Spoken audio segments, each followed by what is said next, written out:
টাকা ফেরত চাওয়ায় আয়নাল হক নামের এক যুবলীগ কর্মীর পায়ের রগ কাটার অভিযোগ উঠেছে রমজান আলী নামের যুবদল নেতা ও ইউপি সদস্যের বিরুদ্ধে। ভুক্তভোগী পরিবারের অভিযোগ, রমজান ও তার বাহিনী প্রথমে যুবলীগ কর্মী আয়নালের ওপর হামলা করে, হাতুড়ি ও বল্লম দিয়ে বেধড়ক পিটিয়ে আহত করে তারা। এক পর্যায়ে ধারালো অস্ত্র দিয়ে কেটে দেওয়া হয় তার পায়ের রগ।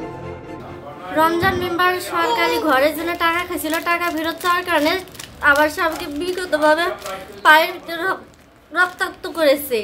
আমি আর বিচার চাই, আমার স্বামীর পা ফিরে চাই, আমার দুটি সন্তান আছে। সূত্র বলছে, নিরীহ এক দরিদ্র মানুষের সঙ্গে টাকার বিনিময়ে চুক্তি ছিল আশ্রয়ণ প্রকল্পের ঘর পাইয়ে দেবেন ইউপি সদস্য রমজান আলী।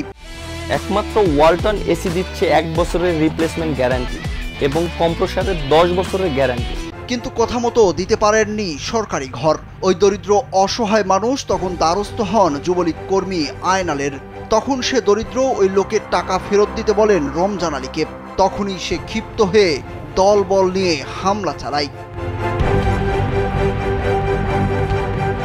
সোমবার রাতে লালমনিরহাটের কালীগঞ্জ উপজেলার কাকিনা ইউনিয়নের মহিষামুড়ি এলাকায় এই ঘটনা ঘটে।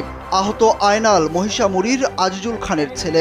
সে কাকিনা ইউনিয়ন যুবলীগের কর্মী। আর অভিযুক্ত রমজান আলী কাকিনা ইউনিয়ন যুবদলের সহসভাপতি ও ইউনিয়নের 9 নং ওয়ার্ডের ইউপি সদস্য। ভুক্তভোগীরা বলছেন, রমজান আলী ইউপি সদস্য নির্বাচিত হওয়ার পর থেকে ক্ষমতার দাপট দেখিয়ে দীর্ঘদিন ধরে আশ্রয়ণ প্রকল্পের ঘর ভূমিহীন মানুষের কাছে বিক্রি করে মোটা অঙ্কের টাকা হাতিয়ে নিচ্ছেন। এছাড়াও তিনি এলাকায় গড়ে তুলেছেন রমজান নামের একটি বাহিনী। ভয়ে তাদের বিরুদ্ধে এলাকার কেউ মুখ খুলতে সাহস পায় না। সরকারি ঘর রমজান মেম্বার বিক্রি করে, বুঝছেন, 10,000 টাকা নিছি। হ্যাঁ, টাকাটা আমার চাওয়ার গেছে, সেদিন আমার ছেলেকে মনে করেন মাইরা ধইরা রক্ত দিয়ে দিকে করেছে একবার, এমন মারা মারছে, এখন বাঁচে কিনা। কালীগঞ্জ থানার ভারপ্রাপ্ত কর্মকর্তা জানান, ঘটনা শুনেই প্রাথমিক তদন্ত করা হয়েছে। অভিযোগ পেলে দোষীদের বিরুদ্ধে দ্রুত আইনানুগ ব্যবস্থা গ্রহণ করা হবে। এখনো লিখিত অভিযোগ হয়নি, অভিযোগ পেলে মামলা রুজু হবে। হ্যাঁ, তদন্ত।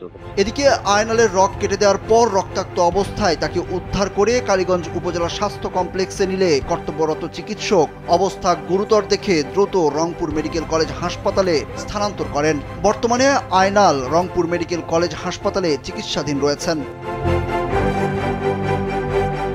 সুরজ আহমেদ, কালবেলা।